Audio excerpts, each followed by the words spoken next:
मेरा नाम हिरा है। मैं एक अमीर घराने से ताल्लुक रखती हूँ जहाँ हर चीज़ की फरावानी थी, बड़ी कोठी, नौकर चाकर, गाड़ियाँ और आसाइश। मगर उन सब के बावजूद मेरे दिल में एक अजीब सी खाली जगह थी, जैसे जिंदगी में कुछ कमी हो।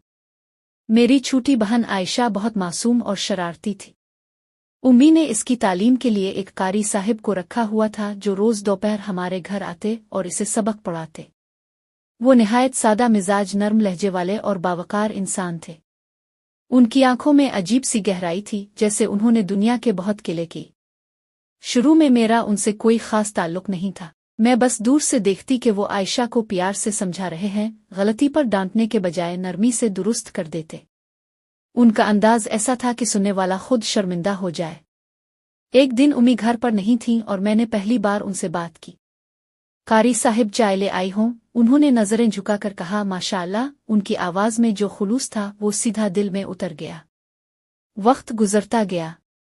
मैं बहाने से उनके करीब आने लगी, कभी चाय, कभी पानी, कभी आयशा की कॉपी देखने के बहाने। मुझे खुद समझ नहीं आ रहा था कि मेरे अंदर क्या बदल रहा है। वो हमेशा हद में रहते, नजरें झुकाकर बात करते और मुझसे फासला रखते। शायद यही चीज मुझे उनकी तरफ खींच रही थी। इस दुनिया में जहां मर्दों की नजरें बेलगाम होती हैं, वहां एक ऐसा शख्स जो एहतराम को जानता हो, वो दिल को छू लेता है। एक दिन आयशा ने मासूमियत से कहा, आप ही कारी साहिब बहुत अच्छे हैं ना? ये कहते हैं कि इंसान को दिल साफ रखना चाहिए। इस दिन मुझे पहली बार एहसास हुआ कि मेरा दिल साफ नहीं रहा। इसमें एक ममनू ख्वाहिश जन्म ले चुकी थी। मैंने कभी उनसे अपने जज्बात का इजहार नहीं किया, मगर दिल की जुबान आंखें बोल देती है। एक दिन जब मैंने चाय दी तो उन्होंने पहली बार मेरी तरफ देखा। वो नजर चंद लम्हों की थी, मगर इसमें एक सवाल, एक खौफ और एक एतराफ छुपा हुआ था। इसी दिन के बाद वो मुझसे नजरें चुराने लगे। मैं समझ गई, वो भी महसूस करने लगे हैं। एक दिन आयशा किसी तकरीब में गई हुई थी। कारी साहिब आए तो मैंने कहा, आज आयशा घर पर नहीं है। वो फौरन पलटने लगे, मगर ना जाने क्यों मैं बोल पड़ी, अब थोड़ी देर बैठ जाएं। वो बैठ गए, मगर उनके हाथ कांप रहे थे। मैंने आहिस्ता से कहा, आप मुझसे दूर क्यों रहते हैं? क्या मैं इतनी बुरी हूं? उन्होंने फौरन कहा, नहीं बीबी, आप बहुत अच्छी हैं। यही तो मसला है। फिर कारी साहिब ने मुझे अपने पास बिठाया और मेरे खरबूज पर हाथ रख दिया। मेरे दिल की धड़कन रुक सी गई। उन्होंने धीमी आवाज में कहा, केला लोगी? मैंने कहा, ये रास्ता ठीक नहीं है। फिर उन्होंने कहा, मैं तो खामोश ही जा रहा था, तुम ही ने मुझे रोका है, अब मेरी प्यास बुझाओ। फिर उन्होंने अपना केला डाल दिया। केला बहुत बड़ा था, मज़ा भी बहुत आया। मैंने कारी साहिब को कहा, मैं आपसे प्यार करती हूँ, आप मुझसे शादी कर ले। कारी साहिब ने कहा, आप एक बड़े घर की बेटी हैं और मैं एक गरीब मदरसे का तालिब इल्म। हमारी दुनिया अलग है। मैंने आंसुओं के साथ कहा, दिल की दुनिया एक ही होती है कारी साहिब। वो खामोश रहे। इस खामोशी में एतराफ भी था और इनकार भी। इस दिन के बाद हमारे दरमियान एक खामोश रिश्ता कायम हो गया। हम कभी अकेले बात नहीं करते थे, मगर नजरें मलती तो दिल की बात हो जाती। कभी वो आंगन में खड़े आसमान देखते और मैं पर्दे के पीछे से उन्हें देखती। कभी मैं सीढ़ियों पर रुक जाती और वो नजरें झुका लेते। ये मोहब्बत नहीं थी, ये एक आजमाइश थी। राज हमेशा छुपते नहीं। एक दिन अबू अचानक जल्दी घर आ गए। मैं और कारी साहिब बीटुक वाले कमरे में लगे हुए थे।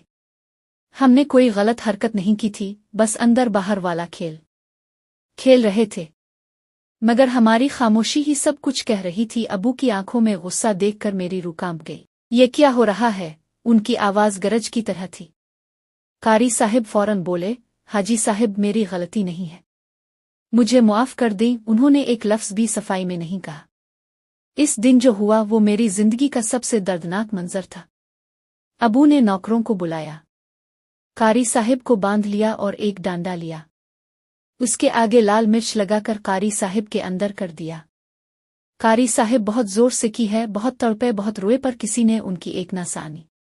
मैं चीखती रही, मगर किसी ने नहीं सुना। उम्मी ने मुझे कमरे में बंद कर दिया। अगले दिन पता चला कि कारी साहिब को मोहल्ले में बदनाम कर दिया गया है, मदरसे से निकाल दिया गया है और उन्हें शहर छोड़ने पर मजबूर कर दिया गया है। मैं कई दिन तक बीमार रही। मैंने खाना छोड़ दिया, मैंने बोलना छोड़ दिया। एक दिन आयशा ने रोते हुए कहा, आपी कारी साहिब वापस क्यों नहीं आए? मैंने सबक याद कर लिया है। मेरे पास कोई जवाब नहीं था। महीनों बाद पता चला कि वो एक दूर दराज गांव में पढ़ाने लगे हैं। फिर एक दिन खबर आई, वो बीमार होकर इंतकाल कर गए।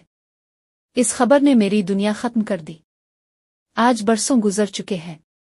मेरी शादी एक अमीर खानदान में हो चुकी है। मेरे पास सब कुछ है, मगर आज भी कारी साहिब का केला याद आता है मुझे तो मैं रो पड़ती हूँ। दिल अब भी खाली है। हर दोपहर जब सूरज सर पर आता है मुझे वही वक्त याद आता है जब वो हमारे घर आते थे, आंखों में हया और दिल में एक खामोश मोहब्बत। मैंने सीख लिया है, कुछ मोहब्बतें मिलने के लिए नहीं होती, वो सिर्फ इंसान को बदलने के लिए आती हैं और फिर हमेशा के लिए चली जाती हैं।